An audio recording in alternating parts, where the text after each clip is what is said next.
हो रहा है सर। तो आज चैप्टर कौन सा है अपना?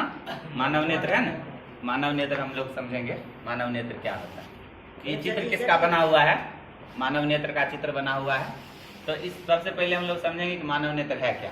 तो मानव नेत्र जो होता है वो मनुष्य के द्वारा, मनुष्य का क्या है, एक प्रकार का आंख है और इसमें क्या होता है, बहुत सारा अंग है। कौन कौन सा अंग है उसको सबसे पहले समझ रहे हैं। सबसे पहले इसका अंग है, देखते हैं क्या है, कॉर्निया। ठीक है, ये चित्र है, बायोलॉजिकल डायग्राम है जो हम लोग मतलब फिगर हम लोग बुक में पढ़ेंगे। वो कौन सा डायग्राम हो गया अपना? Biological diagram. तो इसका सबसे ऊपरी परत जो है बाहरी, वो क्या कहलाता है? कॉर्निया कहलाता है। और देखिए कॉर्निया के बाद ये जो इसका ये है हमारा आइरिस, ये जो मांसपेशी निकला हुआ मांसपेशी टाइप का ये संरचना, ये क्या है हमारा? आइरिस है। ठीक है, और आइरिस है और ये क्या है? कॉर्निया। तो ये जो है इसके बीच में, इसके पास में ये लगा हुआ है, ये झिल्ली झिल्ली टाइप का लगा हुआ है, इसको कहते हैं सिलियरी पेशियां। क्या कहते हैं? सिलियरी पेशियां। सिलियरी पेशियां एक वायर के समान रहता है, छोटा छोटा धागे धागे के समान रहता है, जो जुड़ा रहता है किससे? लेंस से। किससे जुड़ा रहता है? लेंस से। अब ये कोई मानव के द्वारा बनाया गया तो लेंस है नहीं, प्रकृति के द्वारा बनाया गया लेंस है। इसीलिए ये कौन सा लेंस है? प्राकृतिक लेंस है, जो हमारे मनुष्य के आंख के अंदर रहता है। हम अगर बाहर से देखेंगे ना अपने आंख को तो हमको लेंस दिखाई नहीं देगा। हमको आंख का कौन कौन सा भाग दिखाई देता है ये समझेंगे। ये चित्र हमारा आंख का ये चित्र है।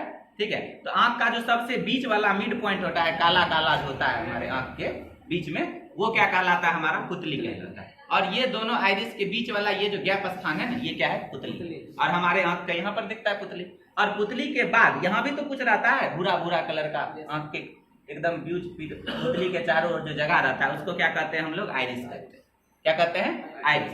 तो ये पुतली को जो है, ये पुतली है ना, ये पुतली, इसको कौन नियंत्रित करेगा? कौन पुतली के साइज को बड़ा कर सकता है या छोटा कर सकता है? इसमें देखो ये है, अगर इसका मांसपेशी बढ़ जाएगा तो क्या हो जाएगा? इसका आकार क्या हो जाएगा? पुतली का आकार छोटा हो जाएगा।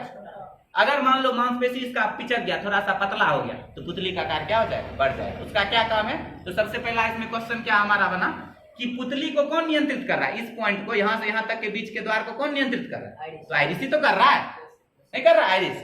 और उसके बाद ये है क्या हमारा? नेत्र लेंस। ये क्या है? नेत्र लेंस। नेत्र लेंस से क्या जुड़ा हुआ है बताइए? सिलियरी पेशियां। यहाँ भी क्या जुड़ा हुआ है? सिलियरी पेशियां। तो नेत्र लेंस को कौन संयोजित कर रहा है? सिलियरी पेशियां कर रहा है। याद करने की जरूरत नहीं है। पुतली को कौन संयोजित कर रहा है? आइरिस कर रहा है। और क्या कहते हैं? नेत्र लेंस को कौन कर रहा है? सिलियरी पेशियां। यहाँ तक किसी को दिक्कत? अब देखो इसमें क्या होता है? कॉर्निया और इसके बीच में, कॉर्निया ये जो है हमारा ये क्या है हमारा? आइरिस। और ये क्या है हमारा? कॉर्निया। इस आइरिस और कॉर्निया के बीच में एक द्रव पाया जाता है, मतलब पानी टाइप का एक द्रव रहता है। और हमारा द्रव तो है नहीं, ऊपर भगवान ने बना के भेजा है। तो वो द्रव का नाम है एक्वस ह्यूमरस द्रव। क्या नाम है? एक्वस ह्यूमर द्रव। एक्वस ह्यूमर द्रव क्या करता है? ये हमको रक्षा प्रदान करता है। किसको? आइरिस और पुतली के बीच में रहता है, तो ताकि इसका रक्षा प्रदान करता है। और इसके बीच में एक और द्रव रहता है जिसको कहते हैं कचाव द्रव। इंग्लिश में बोला जाता है विट्रस लिक्विड, इंग्लिश हिंदी में क्या बोलते हैं इसको? कचाव द्रव। ये यहाँ पर कचाव द्रव के अंदर पानी रहता है, प्रोटीन रहता है, इस तरह का बहुत सारा पदार्थ रहता है जो इसको क्या करता है? सेव करता है। किसको सुरक्षा प्रदान करता है? ये रेटिना। अगर हमारे आंख का सबसे इंपॉर्टेंट भाग, तो वैसे तो सब है लेकिन दो भाग सबसे ज्यादा इंपॉर्टेंट है। एक हमारा कौन सा? नेत्र लेंस और दूसरा रेटिना। ठीक है, क्योंकि जब भी हम कोई वस्तु देखते हैं तो उसका प्रतिबिंब कहां पर बनेगा? रेटिना पर। अगर मान लो वो रेटिना अगर नहीं रहेगा तो हमारे प्रतिबिंब किसी भी वस्तु को हम देख रहे, जैसे हम आपको देख पा रहे हैं, तो ना हम आपको देख पाएंगे और ना आप हमको देख पाएंगे। ये रेटिना के कारण होता है। रेटिना अगर नहीं रहा तो क्या होगा? तो हम आपको नहीं देख पाएंगे। या मान लो कुछ ऐसा आंख में गड़बड़ी हो गया कि प्रतिबिंब हमारा रेटिना पर नहीं बन रहा है, इस जगह नहीं बन रहा है, या इसके पीछे बन रहा है या इसके आगे बन रहा है, तभी तो बीमारी हो गया। एग्जैक्ट अगर हम किसी चीज को देख रहे हैं, उसका पॉइंट अगर एग्जैक्ट यहाँ पर पड़ रहा है, उसका प्रतिबिंब, तो हमको दिख जाएगा वस्तु साफ साफ। अगर यहाँ के या आगे दिख जाए पड़े प्रतिबिंब या फिर उसके पीछे पड़े, तो हमको वो चीज नहीं दिखाई देगा। कोई दिक्कत इसमें? ये हो गया। अब इसमें हो गया, इसमें सब चीज समझ गए हम लोग। पुतली समझ गए, ठीक है, आइरिस समझ गए, कॉर्निया समझ गए, सिलियरी पेशियां समझ गए, रेटिना। अब रेटिना के पीछे एक ये बीच में जो गैप स्थान है, इसको हम क्या कहते हैं? कॉर्निया। क्या कहते हैं? कॉर्निया। और ये है प्रकाश स्नायु। ये पूरा जो भाग है ना, जो ऑप्टिकल नर्व इसको बोला जाता है। ऑप्टिकल नर्व क्या बोला जाता है इसको? Optical nerve. नर्व मतलब नस होता है, इसको बोला जाता है, हिंदी में बोलते हैं प्रकाश स्नायु। क्या बोलते हैं? प्रकाश। प्रकाश स्नायु जो है हमारे ये आंख से कनेक्ट रहता है, मस्तिष्क के पीछे वाले भाग तक कनेक्ट रहता है, ठीक है। और ये दो भाग होता है, प्रकाश स्नायु का कितना भाग होता है? दो भाग होता है। एक कहलाता है कोन, एक कहलाता है छड़। कौन कौन कहलाता है? एक कोन कहलाता है, एक छड़। अब इन दोनों का काम क्या रहता है? एक तो हमारा क्या करेगा? कलर को नियंत्रित करेगा। हम जो आपको लाल कलर आप देख रहे हो, काला हम कपड़ा पहने हो आप देख रहे हो, या आप जो जो कलर का कपड़ा पहने हो वो देख रहे हो, तो इसको कौन नियंत्रित करेगा? इसको कौन नियंत्रित करेगा, ठीक है। और एक छड़ होता है, तो छड़ को एक होता है, एक कौन को नियंत्रित, कौन एक मतलब एक कलर को नियंत्रित करेगा, एक प्रकाश को नियंत्रित करेगा कि हमको प्रकाश रूम में है तो कैसे देख पा रहे हैं, या प्रकाश नहीं है तो हम नहीं देख पा रहे हैं। तो दोनों रहता है प्रकाश स्नायु। दोनों का प्रकाश स्नायु का काम क्या होता है हम लोग समझेंगे। एक तो रंग को नियंत्रित करेगा, मतलब रंग को पहचानने में सहायता करवाएगा, और दूसरा किसको सहायता करवाएगा? हमको अंधेरे या प्रकाश को हमको सहायता प्रदान करवाएगा। इसमें कोई दिक्कत किसी को नहीं। अब देखो ये हो गया। अब इसमें सारा भाग, इसमें दो इंपॉर्टेंट क्वेश्चन आता है तुम लोग के लिए। कि सबसे पहला क्वेश्चन इसमें से आता है कि मनुष्य के मतलब मनुष्य का आंख का वह कौन सा भाग है जहां पर हमारा प्रतिबिंब बनता है? तो पहला आंसर रेटिना, ठीक है। दूसरा क्वेश्चन ऑब्जेक्टिव में आपका पूछ देगा कि मतलब ये आई पुतली को कौन नियंत्रित करता है? आइरिस नियंत्रित करता है। अब तीसरा हमको इसमें समझना क्वेश्चन सबसे इंपोर्टेंट पूछ देता है कि नेत्र लेंस को कौन नियंत्रित करता है? सिलियरी। अब कभी कभी क्या होता है, जब व्यक्ति का उम्र धीरे धीरे बढ़ने लग जाता है, जैसे मान लो अभी हम ठीक है 20-30 साल के हैं, 50 साल जैसे मेरा उम्र हो जाएगा, 40 साल उम्र हो जाएगा, तो आंख के ऊपर ये जो सिलियरी पेशियां है ना, पेशियां मतलब क्या, मांसपेशी टाइप का है ये। अब ये धीरे धीरे इसका आकार क्या हो जाता है? बढ़ जाता है। धीरे धीरे इसकी आकृति क्या हो जाती है? बड़ी। और कभी कभी क्या हो जाता है, ये इसके नेत्र लेंस के ऊपर चढ़ जाता है। बात है समझ में? सिलियरी पेशियां कभी कभी इतना फैल जाता है कि नेत्र लेंस के ऊपर चढ़ जाता है, और तभी आप देखोगे कि हमारे आंख के ऊपर कभी कभी देखते हो ये काला काला जो भाग है वहां पर व्हाइट व्हाइट चढ़ जाता है, जिसको हम कहते हैं मोतियाबिंद, ठीक है। तो वो मांसपेशी क्या हो जाता है? आंख का बढ़ जाता है। तो वो आंख का बढ़ जाता है तो हमारी पुतली के मतलब नेत्र लेंस को ऊपर संयोजित कर देगा। अब मान लो कोई प्रकाश की किरण मान लो यहाँ से आ रहा है, मान लो ये वस्तु है, अब प्रकाश किरण इस वस्तु पर टकरा है, वस्तु से टकराकर हमारे आंख पर जाएगा तभी तो हमको दिखाई देगा, कि डायरेक्ट हमारे आंख पर दिखाई पड़ेगा तब हमको वस्तु दिखाई देगी। किसी भी वस्तु को देखने के लिए प्रकाश कहाँ पर होना चाहिए? वस्तु पर। मान लो यहाँ पर सूर्य है, ये हमारा सन है, और सूर्य से प्रकाश किरण किस पर टकराएगा? ये वस्तु पर टकराए, और वस्तु से टकराया हुआ प्रकाश हमारे आंख पर पड़ेगा तब दिखाई देगा। अब मान लो इसको, इस भाग को पूरा मोतिया, यहाँ मतलब मांसपेशी घेर लिया, जिसको हम मोतियाबिंद कहते हैं। अब प्रकाश किरण यहाँ पर आएगा तो बताओ इसको पार करके रेटिना पर पहुंचाएगा इसका प्रतिबिंब? नहीं पहुंचाएगा। तो जिस व्यक्ति को मोतियाबिंद हो जाता है उसको दिखाई देना धीरे धीरे क्या हो जाता है? बंद हो जाता है। इसीलिए क्या हो जाता है, हम लोग मोतियाबिंद इस बीमारी को करने के लिए फिर डॉक्टर क्या करता है, आपको जाएगा उस मांसपेशी को ऑपरेशन करके क्या कर देगा, काट के हटा देगा, तो आपको क्या हो जाएगा, सही हो जाएगा। आप देखना शुरू कर दो। ज्यादातर सबसे पहले ये जान लो, मोतियाबिंद जो बीमारी होता है कम उम्र में होता नहीं, होता है क्या, अधिक उम्र वाले व्यक्ति को होता है, ठीक है। हाँ, जो अधिक उम्र वाले व्यक्ति को होता है 40-50 के बाद ही ये बीमारी किसी को ग्रसित करता है। अभी तुम लोग मोतियाबिंद से फ्री हो, ठीक है। अब देखो, अब ये हमारा ऑप्टिकल नर्व, इसमें किसी को समझने में दिक्कत? अब इसमें क्या होता है, जब हम किसी वस्तु को देखते हैं और उस वस्तु को देखते समय उसका प्रतिबिंब अगर नहीं बना, कहां पर, रेटिना पर, उसको हम कहेंगे दृष्टि दोष। क्या कहेंगे? जब किसी वस्तु को हम देखते हैं और उस वस्तु का प्रतिबिंब अगर सही ढंग से रेटिना पर नहीं बनता है तो उसे हम क्या कहेंगे, दृष्टि दोष। परिभाषा भी बना सकते हो, वैसा दोष जिसमें किसी वस्तु का प्रतिबिंब रेटिना पर नहीं बने, या रेटिना के या तो आगे बन जाए या रेटिना के पीछे बन जाए। तो इस प्रकार के दोष, दोष मतलब बीमारी, इस प्रकार के दोष को हम क्या कहेंगे, दृष्टि दोष कहते हैं। कोई दिक्कत इसमें? तो अगला हमारा टॉपिक क्या हो गया इसका, दृष्टि दोष। दृष्टि दोष में प्रतिबिंब कहाँ नहीं बनता है, दिखता है? क्या आप बताइए, सिर्फ रेटिना पर प्रतिबिंब नहीं बनने का क्या क्या कारण हो सकता है? रेटिना पर प्रतिबिंब नहीं बनने का क्या कारण है? हाँ, नेत्र लेंस या तो पतला हो सकता है या तो नेत्र लेंस मोटा हो जाएगा। तो जब नेत्र लेंस मोटा होगा तो अलग बीमारी होगा, और पतला होगा तो अलग बीमारी होगा। तो पहले हम लोग समझते हैं दृष्टि दोष। दृष्टि दोष किसे कहते हैं, परिभाषा सबको क्लियर है? वैसा दोष जिसमें किसी व्यक्ति को उसका प्रतिबिंब या तो रेटिना पर ना बनकर या तो उसके आगे बन दिखाई दे या फिर उसके पीछे दिखाई दे, उसे हम क्या कहेंगे, दृष्टि दोष। दृष्टि दोष को आपके किताब में कितना भाग बांटा गया है? 3 भाग, लेकिन टोटल क्या होता है? 4। कौन कौन सा आता है, पहला बताइए। निकट दृष्टि दोष, ठीक है। दूसरा कौन सा होता है? दूरदृष्टि दोष। तीसरा होता है जरा दूरदर्शिता, ठीक है, जरा दूरदर्शिता, जरा दूरदर्शिता। और चौथा होता है आपका नाम अबिंदुकता। ये 4 प्रकार का दोष। कौन कौन दोष? निकट दृष्टि दोष, दूरदृष्टि दोष, जरा दूरदर्शिता और अबिंदुकता। अब इसमें इसको इस चित्र को मिटा दे, इसका तो सामने है, ठीक है। आप लोग हम भी समझते। अब एक एक दृष्टि दोष को हम लोग क्या करेंगे, अच्छे से समझेंगे कि निकट दृष्टि दोष क्या होता है, दूरदृष्टि दोष क्या होता है और किस कारण से होता है, ठीक है। इसको भी समझना पड़ेगा। तो सबसे पहले हम लोग क्या समझेंगे? निकट दृष्टि दोष, ठीक है। निकट दृष्टि, अब सिंपल हम चित्र बना लेते हैं, जैसे आंख का ये हमारा क्या हो गया आंख। यहाँ पर क्या है हमारा लेंस। ये कौन सा लेंस हुआ बताओ? नेत्र लेंस। नेत्र लेंस किस लेंस की तरह दिखता है? उत्तल लेंस की तरह दिखता है। किस लेंस की तरह दिखता है? उत्तल लेंस की तरह दिखता है। अब निकट दृष्टि दोष में हम इसमें देखेंगे, अब प्रकाश किरण यहां से आएगा। पहले थोड़ा सा नाम जान लीजिए। इसका नाम क्या हो गया? नेत्र लेंस। ये क्या हो गया? लाइन सिलियरी पेशियां हो गया। ये क्या हो गया? इसका पिछला भाग रेटिना। तो इसका कारण क्या है? सबसे पहला दोष कौन सा हम लोग पढ़ रहे हैं? निकट दृष्टि दोष, ठीक है। निकट दृष्टि दोष ये पढ़ रहे हैं। तो अगर हमको मान लीजिए प्रकाश के किरण यहाँ से किसी वस्तु से टकराकर हमारे कहाँ पर पड़ रहा है? नेत्र लेंस पर पड़ रहा है। अब प्रतिबिंब कहाँ पर एग्जैक्ट बन जाएगा तो हमको मतलब वस्तु में हमको कोई बीमारी नहीं होगा, रेटिना पर। लेकिन यहाँ पर रेटिना पर पड़ता है नहीं। इसमें क्या होता है? नेत्र लेंस लंबा हो जाता है। नेत्र लेंस क्या हो जाता है? निकट दृष्टि दोष में लंबा हो जाता है और आवश्यकता से अधिक क्या हो जाता है? नेत्र गोलक लंबा हो जाएगा और नेत्र लेंस मोटा हो जाएगा। अब देखो कारण भी है ना हुआ। नेत्र लेंस अगर मोटा हो जाएगा, अगर ये ज्यादा मोटा हो जाएगा तो ये प्रकाश के किरण को ज्यादा दूर तक ले जाएगा, पहले ले जाएगा।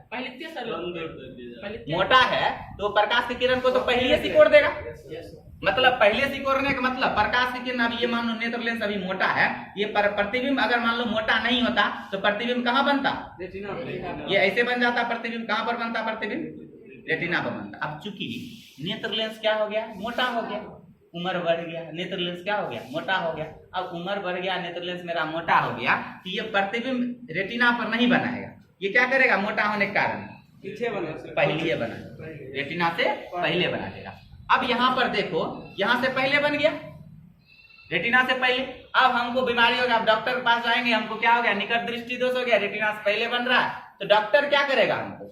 ये डॉक्टर क्या करेगा हमको? डॉक्टर बोलेगा कि हम आपको कोई ऐसा लेंस देते हैं जो आपका प्रतिबिंब सीधा क्या कर दे? रेटिना पर बना दे। वही काम करेगा डॉक्टर का काम। क्या है? वो प्रतिबिंब को रेटिना पर पहुंचवा देना। अब प्रतिबिंब को रेटिना पर पहुंचा देगा किसके कारण? यहाँ पर कोई लेंस होगा, लेंस होगा ना। अब आप बताइए, आपको हम पिछला लेंस पढ़ा चुके हैं, तो कौन सा लेंस है जो प्रकाश के किरण को फैलाता है? अवतल लेंस है ना। अवतल लेंस को उत्तल लेंस प्रकाश के किरण को फैलाता है। अवतल है, उत्तल थोड़ी है। कौन सा लेंस है? अवतल। अब यहाँ पर कौन सा उत्तल लेंस रखेंगे? अवतल, अवतल लेंस रखेंगे। मान लो जिसका ज्यादा यहाँ पर होगा, ज्यादा पहले बन रहा है तो उसको ज्यादा पावर वाला अवतल लेंस पड़ेगा, अवतल लेंस पड़ेगा। और जिसका अगर मतलब बहुत नजदीक पड़ रहा है, एकदम रेटिना पर नहीं बन रहा लेकिन इस पॉइंट पर बना, उसको कम पावर वाला देंगे। और वही लेंस का क्षमता होता है डायोप्टर है। उसको जिसको अगर पहले बन रहा है, ज्यादा पहले बन रहा है, उसको ज्यादा डायोप्टर वाला चश्मा लगा देंगे, और जिसको कम बन रहा है उसको कम डायोप्टर वाला चश्मा लगा देंगे। अब देखो यहाँ पर हम कौन सा लेंस लगा दिए? अवतल लेंस।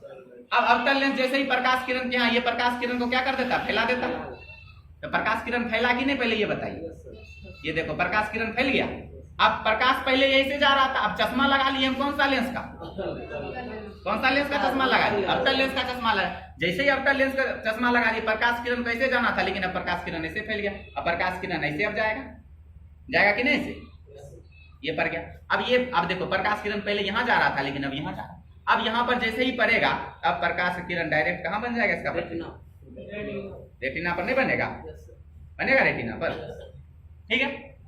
ये निकट दृष्टि दोष को कौन सा चश्मा दूर कर देगा? अवतल। ये बात तो हम लोग समझ गए। कौन सा? निकट दृष्टि दोष में कौन सा चश्मा लगेगा हमको? अवतल लेंस का चश्मा लगेगा। कौन सा लेंस का चश्मा लगेगा? अवतल लेंस का चश्मा। अब बात यह है कि निकट दृष्टि दोष में हमको क्या नहीं दिखाई देगा? निकट का वस्तु नहीं दिखाई देगा कि दूर का वस्तु दिखाई नहीं देगा। उल्टा होता है इसमें। लग रहा है देखने में क्या हुआ, निकट दृष्टि दोष, ऐसा लग रहा है कि निकट देखने में दोष है, ऐसा लग रहा है, लेकिन ऐसा इसमें होता नहीं है, उल्टा हो जाता है। निकट दृष्टि दोष में हमको क्या होती है, निकट की वस्तु दिखाई देगा, निकट की वस्तु दिखाई देगा और दूर की वस्तु दिखाई नहीं देगा। अर्थात निकट दृष्टि दोष में व्यक्ति को कौन सा वस्तु नहीं दिखाई देता है, दूर का वस्तु नहीं दिखाई देता है, और निकट का वस्तु आसानी से दिखाई क्या होता है, देता है ना। इसका एक ट्रिक भी होता है, क्या होता है वो ट्रिक, अन उद, याद रखिएगा। अन मतलब अवतल लेंस लगेगा निकट दृष्टि दोष में और उत्तल लेंस लगेगा दूर दृष्टि दोष, नहीं लगेगा। निकट दृष्टि दोष में कौन सा चश्मा, अवतल लेंस, और दूर दृष्टि दोष में उत्तल लेंस। निकट दृष्टि दोष में कौन सा वस्तु नहीं दिखाई देता है, दूर का नहीं दिखाई देता और निकट का वस्तु दिखाई देता है। अब मान लो किसी व्यक्ति को निकट दृष्टि दोष में किसी दिक्कत है, अब मान लीजिए अब कोई व्यक्ति को दूर दृष्टि दोष हो गया, अब निकट दृष्टि दोष से इसको क्या हो गया, दूर दृष्टि दोष। तो दूर दृष्टि दोष होने का पहला कारण क्या होगा, उसका नेत्र लेंस मोटा नहीं होगा, उसका नेत्र लेंस पतला, उसका नेत्र लेंस क्या हो जाएगा, मोटा नहीं होगा, उसका नेत्र लेंस क्या होगा, पतला होगा। तो ये देखो अब उसका नेत्र लेंस क्या हो गया, एकदम पतला हो गया, पतला, ठीक। अब जो भी चीज पतला है अब प्रकाश किरण को तो जल्दी न भेज देगी, अब जल्दी भेज देगी तो जितना न जल्दी भेज देता है पीछे चला जाता है। अब मान लो यहाँ से प्रतिबिंब प्रकाश का किरण आ रहा है तो प्रतिबिंब बनना चाहिए कहाँ पर, रेटिना पर। अब ये रेटिना पर बने हुए नहीं करता है, इसको कहाँ उठा के ले चला गया, रेटिना के पीछे, रेटिना के पीछे बना चला गया। अब रेटिना के पीछे बना गया, अब समस्या हो गया, हमको दिखाना बंद। कौन सा दृष्टि दोष हो गया, दूर दृष्टि दोष। कौन सा दृष्टि दोष, दूर दृष्टि दोष, दूर दृष्टि दोष। अब दूर दृष्टि दोष होगा तो इसमें बताओ दूर का वस्तु दिखाई देगा, देगा। इसमें निकट का वस्तु हमको दिखाई नहीं देगा और दूर का वस्तु दिखाई देगा, उल्टा होता है, पहले बता दिए। अब इसमें दूर का वस्तु नहीं दिखाई देगा। अब डॉक्टर के पास जाओगे कि जैसे दादी अरे होता है ना, दादी मामा बाबा, वो अपना पोता जब भी देखता है ऐसे करके देखता है, ये पोता छी रे नहीं कहता है। अब पोता क्यों कहता है, क्योंकि उसको बेचारे को दूर का वस्तु, दादा बाबा मामा उसको दिखाई नहीं देता, तो आराम से ऐसे करके देखते। हम लोग हैं, तुम लोग जुबान जहान, तुम लोग को निकट के वस्तु नहीं, पढ़ते पढ़ते देखते हो किसी चश्मा लग जाता है, क्या होगा, वो चश्मा नहीं रहेगा तो है ना कि दिख रहा है पता नहीं चलेगा। हाँ, तो उसका उल्टा, जिसको अगर नजदीक नहीं दिखाई दे रहा है तो उसको क्या हो जाएगा, दूर दृष्टि दोष है। अब बाबा मामा कौन सा दृष्टि दोष है, बाबा मामा निकट दृष्टि दोष न होगा, उसको दूर दिखाई नहीं देता। और हम लोग को जो किताब जो हम लोग पढ़ते हैं, हम लोग को कौन सा नहीं दिखाई देता, हम लोग को तो निकट दृष्टि, निकट का वस्तु दिखने में परेशानी होता है, जो होता है इसमें हो जाता है। अब देखो तो यहाँ पर कौन सा दोष बना रहे हैं, दूर दृष्टि दोष। अब प्रकाश प्रतिबिंब कहाँ बन गया, रेटिना के पीछे बन गया, या आगे बन गया, उधर बन गया उस साइड। तो यहाँ पर डॉक्टर के पास जाओगे तो कौन सा चश्मा देगा, क्यों देता है उत्तल लेंस, उत्तल लेंस प्रकाश किरण को क्या कर देता है, सिकोड़ देती है। तो यहाँ पर क्या दे दिया, कौन सा लेंस दे दिया, उत्तल लेंस दे दिया। कौन सा लेंस दे दिया,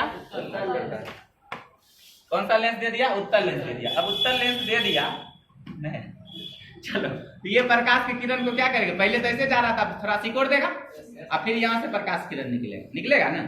अब ये प्रतिबिंब पहले दूर बन गया, अब ये जैसे ही जाएगा अब प्रतिबिंब एग्जैक्ट कहाँ बना देगा, उसका वो बीमारी खत्म। कौन सा बीमारी खत्म, दूर दृष्टि दोष का बीमारी खत्म। ठीक है, तो अब दूर दृष्टि दोष को बताओ, उपचार के लिए व्यक्ति कौन सा चश्मा पहनता है, कौन सा चश्मा पहनेगा, अरे पूरन के लिए कौन सा चश्मा पहनेगा, उत्तल लेंस का चश्मा पहनेगा। उत्तल लेंस का काम क्या होता है, वो प्रकाश की किरण को सिमेट करके रेटिना पर बना देगा और हमको वो वस्तु दिखाई देना शुरू कर देगा। कोई दिक्कत, तो इसका क्वेश्चन ऑब्जेक्टिव पूछता है कि बताइए निकट दृष्टि दोष में कौन सा व्यक्ति चश्मा पहनेगा, निकट दृष्टि दोष अवतल, दूर दृष्टि दोष में उत्तल। किस दृष्टि दोष में व्यक्ति को निकट की वस्तु नहीं दिखाई देती, दूर दृष्टि दोष में। किस दृष्टि दोष में व्यक्ति को दूर की वस्तु नहीं दिखाई, निकट दृष्टि दोष में। आप बताइए किस दृष्टि दोष में नेत्र लेंस पतला हो जाता है, भाई किस दृष्टि दोष में, दूर दृष्टि दोष में। आप पूछेगा क्वेश्चन कि किस दृष्टि दोष में नेत्र लेंस मोटा हो जाता है, निकट दृष्टि, निकट दृष्टि दोष में। मोटा किसमें हो जाएगा, निकट दृष्टि दोष। तो ये हो गया अपना कौन सा, दृष्टि दोष, दो दृष्टि दोष हम लोग पढ़ लिए। कौन कौन? निकट दृष्टि दोष और दूर दृष्टि दोष। अब अगला कौन सा दूर दृष्टि? जरा दूरदर्शिता। जरा दूरदर्शिता किसे कहते हैं? वैसा दृष्टि दोष जिसमें व्यक्ति को ना तो निकट की वस्तु दिखाई देती है ना तो दूर की वस्तु दिखाई देगा। मतलब क्या ज्यादा? हाँ, ज्यादा दूर मतलब ना तो निकट की वस्तु उसको दिखाई देगा ना तो दूर की वस्तु दिखाई। अब निकट की वस्तु नहीं दिखाई देगा मतलब वो व्यक्ति अगर बेसी बुढ़वा आर का देखते होगे, मतलब बूढ़े व्यक्ति होते हैं, वो पेपरों पर है मगरा दिक्कत, अब पोतो पोती के देखे में दिक्कत नहीं होता है।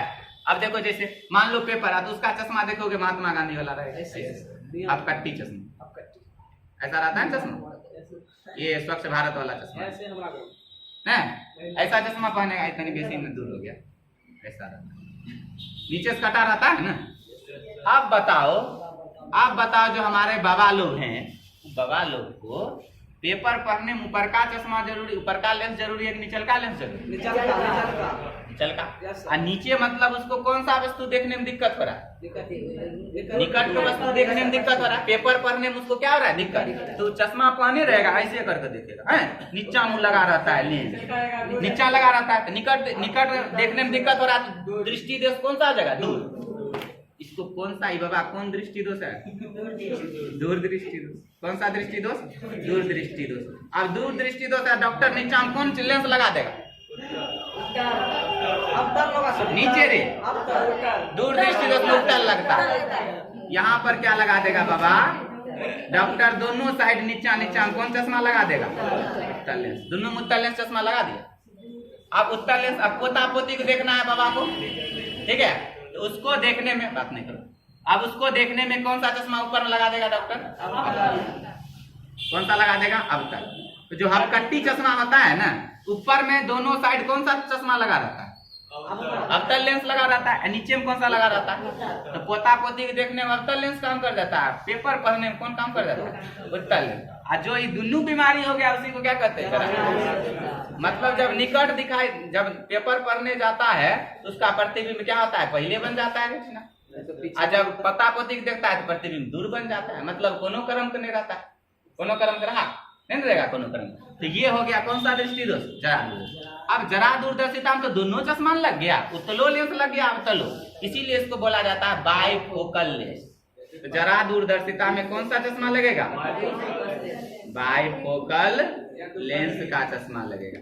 और निकट दृष्टि दोष में कौन सा लगेगा? अवतल लेंस का चश्मा लगेगा।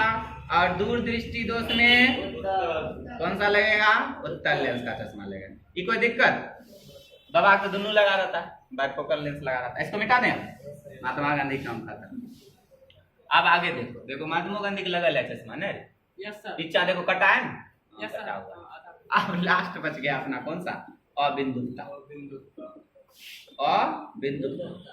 अबिंदुकता एक ऐसी बीमारी है जिसमें व्यक्ति को क्षैतिज मतलब हॉरिजॉन्टल, ठीक, और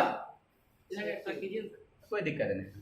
तो जब किसी व्यक्ति को होता है तो उसको क्षैतिज देखने में क्या होगा? उसको दिक्कत होगा। अब ये जैसे मान लो क्षैतिज लाइन है, इसको देखने में दिक्कत होगा, या फिर वर्टिकल ऊर्ध्वाधर। तो वैसा दृष्टि दोष जिसमें व्यक्ति को क्षैतिज और ऊर्ध्वाधर कोई रखी वस्तु या वो लाइन, वो उसको देखने में क्या होती है? परेशानी होती है। तो उसमें कौन सा चश्मा लगा देगा? उस दोष को क्या कहेंगे? अबिंदुकता। और अबिंदुकता दोष को दूर करने के लिए हम कौन सा लगाते हैं? हाँ, बेलनाकार लेंस लगाते हैं। कौन सा? बेलनाकार लेंस लगाते हैं, ठीक है। बेलनाकार लेंस इस टाइप का रहेगा, ठीक है ना, इसी टाइप का रहेगा ना। बेलनाकार लेंस लगा, ऊर्ध्वाधर देखना है तो ये वाला भाग उसका काम कर देगा, क्षैतिज देखना है तो ये वाला भाग काम कर देगा। ये हो गया बेलनाकार लेंस। अपना क्या हो गया? अपना दृष्टि दोष खत्म। दृष्टि दोष बताओ क्या प्रकार होता है? कौन कौन? निकट दृष्टि दोष, दूर दृष्टि दोष, और जरा दूरदर्शिता और अबिंदुकता। अगला अपना टॉपिक है इसका वर्णपट या स्पेक्ट्रम, ठीक है। ये थोड़ा चैप्टर बहुत बड़ा है। क्या है? वर्णपट। वर्णपट मतलब रंगों का पट्टी। वर्ण मीन्स क्या होता है? रंग, और पट्ट मतलब पट्टी, रंगों का पट्टी। और हम जानते हैं कि उजला प्रकाश जो होता है 7 रंग से बना होता है। जहां पर हमको 7 रंग का पट्टी दिख जाएगा उस पट्टी को हम क्या कहेंगे? वर्णपट। और जब तक हमको वर्णपट दिखेगा उसको देखने के लिए हमको क्या चाहिए? हमको प्रकाश का 7 रंग देखने के लिए हमको क्या चाहिए? कल पढ़ाए थे, क्या चाहिए? प्रिज्म। प्रिज्म क्यों चाहिए? प्रिज्म का क्या गुण होता है? वो प्रकाश के किरण को कितने रंग में व्यक्त कर देती है? 7 रंग में। मान लो एक साइड में प्रिज्म रखा हुआ है, वो प्रकाश किरण को कितने रंग में व्यक्त कर दी? 7 रंग में। और उधर हमको उजला पर्दा रख दिए, जैसे मान लो ये प्रिज्म है, ये क्या है? प्रिज्म है। अब यहाँ से कोई टॉर्च जलाया, इधर से श्वेत प्रकाश आया। कौन सा प्रकाश आया? श्वेत प्रकाश है। प्रिज्म का क्या गुण है? ये प्रकाश के किरण को क्या रंग में व्यक्त कर देगी? 5, 6, 7 7 रंग में। पहला कौन सा? बै जा नी आ पी ना ला। 7 को 1 2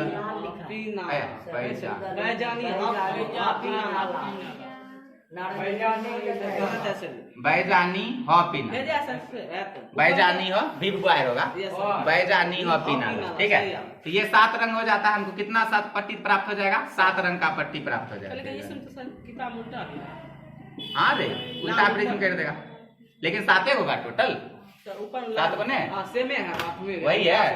बैजानी हो पीना, बैजानी हो पीना।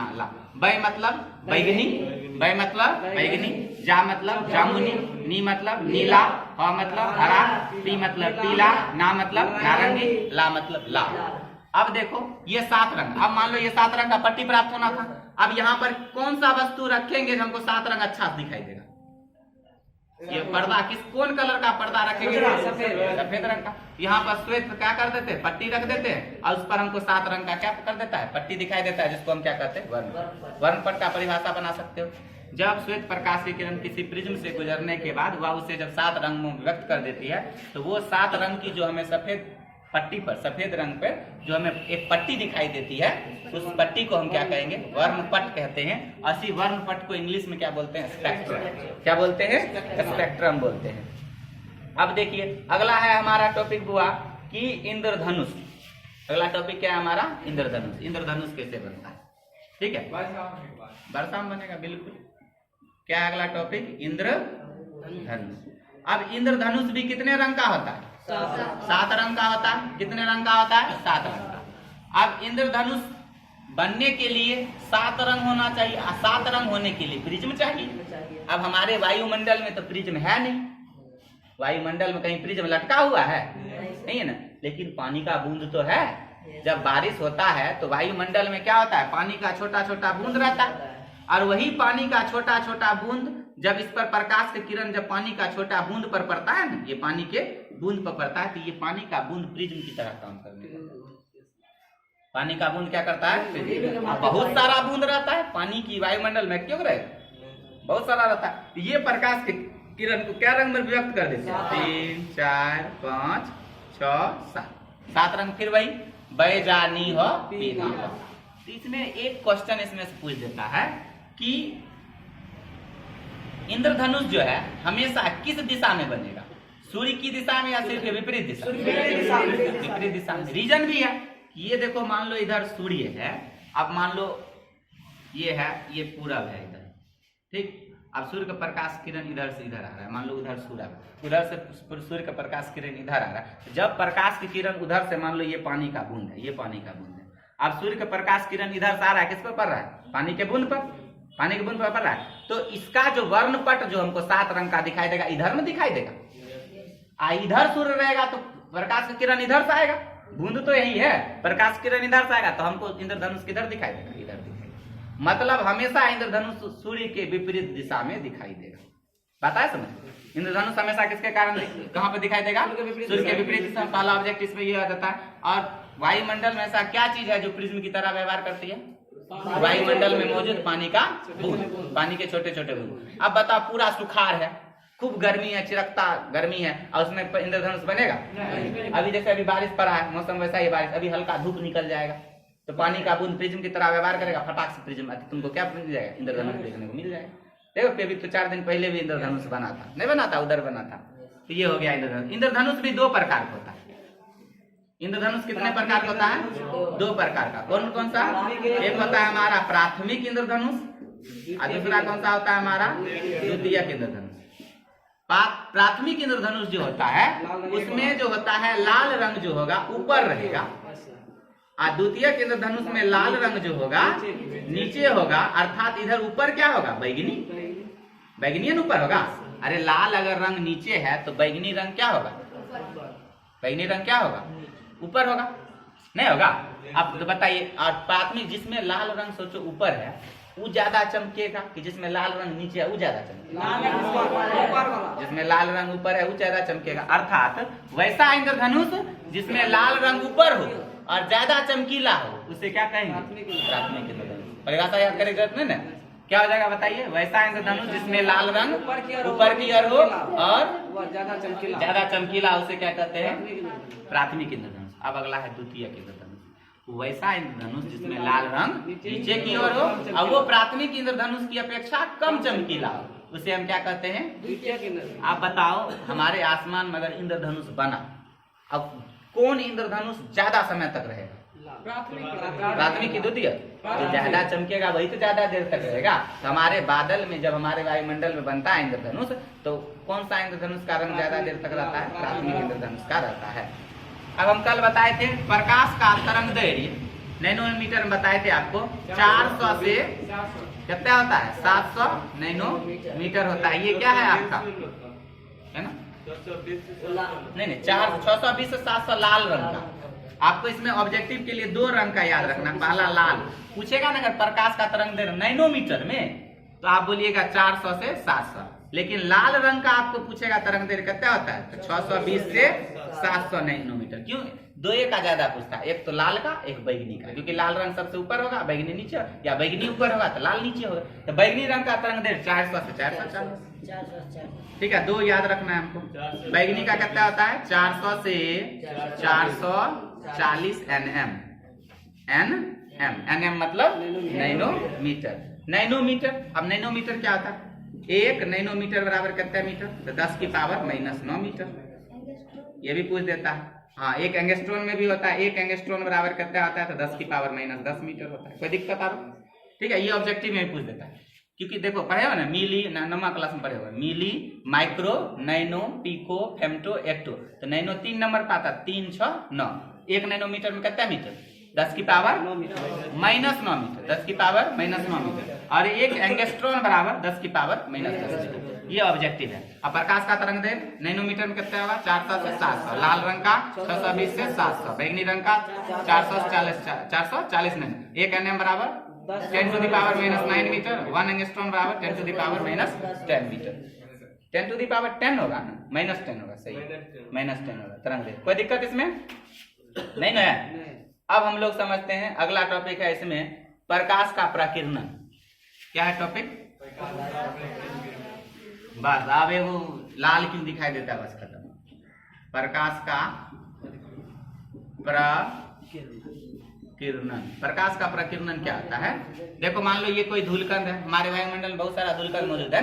अब मान लो प्रकाश किरण किसी वस्तु पर टकरा रहे या किसी कण पर टकरा कर उसका कुछ भाग वो क्या कर ले, अवशोषित कर ले, कुछ भाग उसका क्या कर ले, ये कण है तो कुछ तो एब्जॉर्ब करेगा ना, अब कुछ एब्जॉर्ब कर लेगा, शेष भाग को क्या करेगा, चारों ओर बिखेर देगा।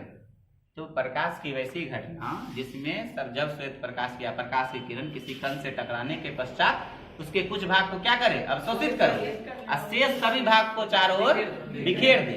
प्रकाश के इसी घटना को क्या कहते हैं, प्रकाश का प्रकीर्णन। क्या कहते हैं, प्रकाश का प्रकीर्णन कहते हैं। कोई दिक्कत इसमें।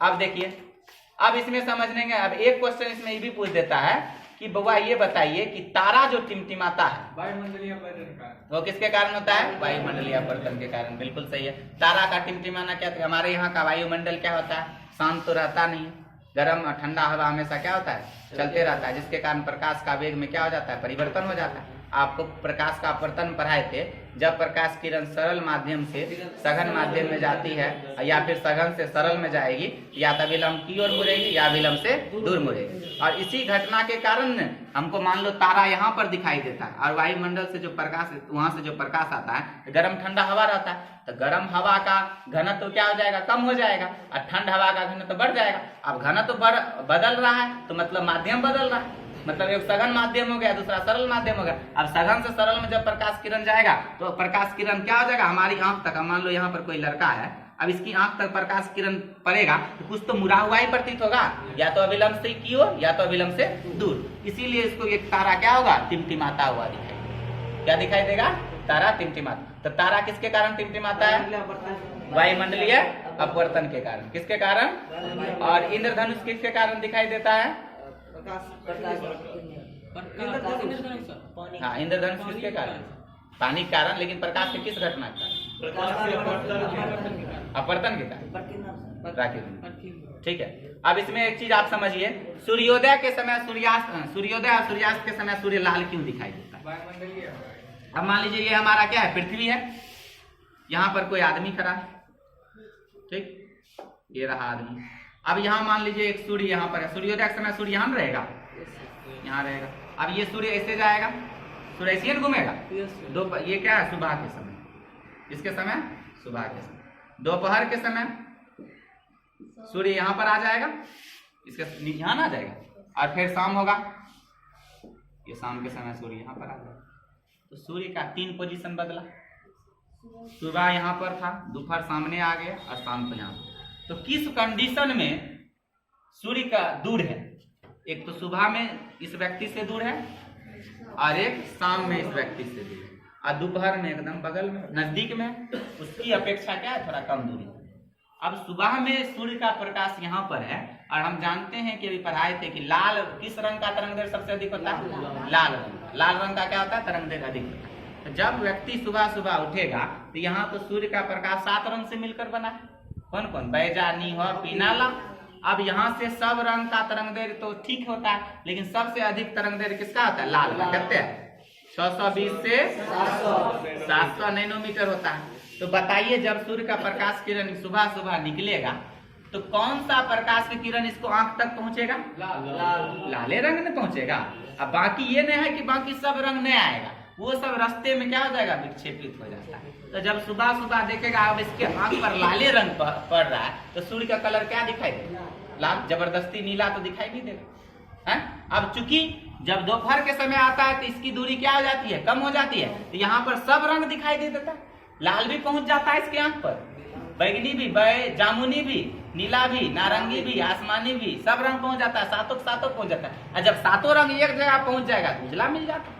तो सुबह दोपहर के समय क्या हो जाएगा, उजला, और ज्यादा तप्त के कारण हल्का पीला भी दिखाई पड़ जाता है सूर्य। ठीक है, उसके बाद क्या हो जाता है, शाम के समय। शाम के समय भी दूर हो जाएगा सूर्य का प्रकाश, सूर्य दूर हो जाएगा, तो यहाँ पर कौन सा रंग हमको आंख तक पहुंचेगा, लाल रंग। क्यों लाल रंग पहुंचेगा, क्योंकि इसका तरंगदैर्घ्य क्या है, सबसे अधिक है। इसीलिए सूर्योदय के समय और सूर्यास्त, शाम मतलब क्या, सूर्यास्त। सूर्योदय और सूर्यास्त के समय सूर्य क्या दिखाई देगा, लाल दिखाई देगा, और इस समय लाल हमको नहीं दिखेगा। किसी की दिक्कत नहीं ना, यहाँ पर उजला नहीं तो पीला दिखाई देगा। ठीक है, ये हो जाता है। अब किसी की दिक्कत, एक क्वेश्चन ये भी पूछ देता है कि अंतरिक्ष यात्री को आकाश का रंग काला क्यों दिखाई देता है। ठीक है, अब मान लो ये व्यक्ति यहाँ पर है, ठीक है, अब ये व्यक्ति यहाँ पर है, अब पृथ्वी पर से ये मान लो आसमान है, आसमान तो अनंत है ना, वैसे आसमान क्या है, आकाश अनंत है, इन्फिनाइट है। अब हमारे पृथ्वी से कुछ दूरी तक ही हमारा क्या है, वायुमंडल है। क्या ऊपर तक वायुमंडल है, चंद्रमा पर वायुमंडल है। एक निश्चित दूरी पृथ्वी से आप जाओगे तो हमारा वायुमंडल क्या हो जाता है, खत्म हो जाता है। अब जहां पर वायुमंडल नहीं है मतलब वहां कुछ नहीं, वहां कुछ नहीं। अब जब वहां कुछ नहीं है तो वहां प्रकाश किरण प्रकीर्णित होगा, नहीं होगा ना। तो जब यहाँ से मान लो सूर्य यहाँ पर है, अब सूर्य का प्रकाश किरण यहाँ से आ रहा है, तो बताओ यहाँ पर प्रकाश किरण में कोई घटना होगा, यहाँ कुछ नहीं है। तो अब यहाँ पर आया तो यहाँ पर क्या मिलेगा, इसको हवा मिल जाएगा, थोड़ा मोड़ा पानी मिल जाएगा, थोड़ा मोड़ा धूलकण मिल जाएगा। वायुमंडल में सब कुछ मिलेगा, क्या मिल जाएगा, धूलकण। अब धूलकण मिलेगा, अब ये अभिव्यक्ति कहाँ पर है, ये पृथ्वी पर। वायुमंडल से ऊपर चला जाएगा तो क्या हो जाएगा, अंतरिक्ष। ये क्या हो जाएगा, अंतरिक्ष। अभी इसको कहाँ पर रखें, लड़का को पृथ्वी पर। अब ये सूर्य ही है, ये क्या है, सन, मतलब सूर्य। सूर्य का प्रकाश यहाँ पर आ रहा है। अब यहाँ पर क्या होता है, यहाँ पर आ रहा है, ये प्रकाश का किरण यहाँ पर अब इसके आंख को पड़ेगा। तो ऊपर में जो है ना, यहाँ पर इसमें नीला रंग, बैगनी रंग का क्या होता है, नीला रंग का प्रकीर्णन क्या हो जाता है, यहाँ पर सबसे अधिक हो जाता है। यहाँ पर सबसे ज्यादा प्रकीर्णन किस रंग का हो जाता है, नीला रंग का हो जाता है। इसीलिए व्यक्ति को आंख तक नीला रंग क्या होता है, ज्यादा छितरा जाता है। नीला रंग का क्या होता है, तरंग दैर्घ्य कम हो रहा है, तो पहले मुड़ जाएगा। अब जो चीज पहले मुड़ेगा वो ज्यादा मात्रा में मुड़ जाएगा। और लाल रंग तो सीधा होता है, तीक्ष्ण होता है, सीधा अंत पर पहुंचेगा। नीला रंग क्या हो जाता है, ज्यादा क्या हो जाता है, फैल जाता है ऊपर में जा करके। अब ज्यादा ऊपर पहुंच देगा तो हमको आकाश का रंग जमीन पर से, पृथ्वी पर से देखेंगे तो कैसा दिखाई देगा, नीला। अभी कैसा दिखाई देगा हमको आकाश का रंग, नीला। अब इस व्यक्ति को रॉकेट पर बिठा दिए, कहाँ बिठा दिए, रॉकेट पर। इसको कहां पर रख दिए, इस व्यक्ति को उठा के अंतरिक्ष में, कहां पर रख दिए इसको, अंतरिक्ष। अब व्यक्ति पृथ्वी पर से उठकर कहां चला है, अंतरिक्ष। अब बताओ वायुमंडल में कोई घटना होगा प्रकाश का, अब तो प्रकाश किरण डायरेक्ट इसको यहीं पहुंच जाए।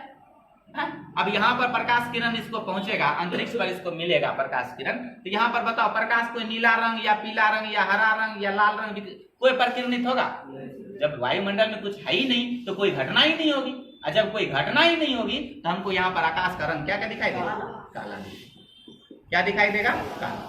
काला जो है एक कोई, पहली बात तो हम लोग जैसे बोलते हैं कि वास्तव में जो है ना 7 रंग होता है, धरती पर कितना रंग होता है, 7 ही रंग होता है। काला को रंग माना ही नहीं जाता। हम लोग ब्लैक को क्या कहते हैं, कलर बोलते हैं कि काला ही, काला कपड़ा पहने हुए या काला रंग है। काला वास्तव में कोई रंग ही नहीं है, वो क्या हुआ, रंग का प्रतीक ही नहीं है। रंग कितना होता है, टोटल 7 हो जाता है। कौन कौन, बै जा नी ह पी ना ला। और जब कुछ नहीं होता है तो क्या हो जाता है, काला। क्या हो जाता है, काला। अर्थात जहां पर प्रकाश किरण बिल्कुल नहीं पड़ेगा काला दिखाई देगा, सफेद हो जाए। सफेद तो प्रकाश किरण को रिफ्लेक्ट नहीं कर देता है। ये कभी कभी ये भी पूछ देगा कि जैसे अभी गर्मी का, अभी थोड़ा ठंडा अब आने वाला है, तो ठंडा का समय में आप कौन सा कपड़ा पहनोगे, काला। काला प्रकाश की किरण को क्या करेगा, ज्यादा अवशोषित कर लेगा, और ज्यादा अवशोषित करेगा तो हमको ज्यादा गर्मी महसूस होगा। और ठंड में तो हमको गर्मी तो महसूस होना चाहिए, तब ना हम बढ़िया से रहेंगे। इसीलिए ठंडी के दिन में व्यक्ति को क्या पहनना चाहिए, काला कपड़ा। और गर्मी के दिन जैसे ही रहेगा तो सफेद अगर काला पहनेगा तो ज्यादा ऑब्जर्व करेगा प्रकाश के, ज्यादा गर्मी लगेगा। इसलिए व्यक्ति क्या पहनता है, उसमें उजला कपड़ा। उजला उजला कपड़ा का क्या गुण होता है, वो प्रकाश की किरण को क्या कर देता है, सूचित कर लेता है, बिखेर देता है, स्कैटर कर देता है चारों तरफ। क्या होता है, सब प्रकाश किरण को बिखेर देगा। काला ना शोषित कर, अब वो सब बिखेर देगा तो क्या हो जाए, गर्मी नहीं लगा। इसीलिए उजला कपड़ा में कम महसूस होता है गर्मी, और काला कपड़ा में अधिक गर्मी महसूस होता है। ये अपना चैप्टर हो गया, कोई दिक्कत। अब रहा क्वेश्चन आंसर लिखाने के बाद, ठीक है।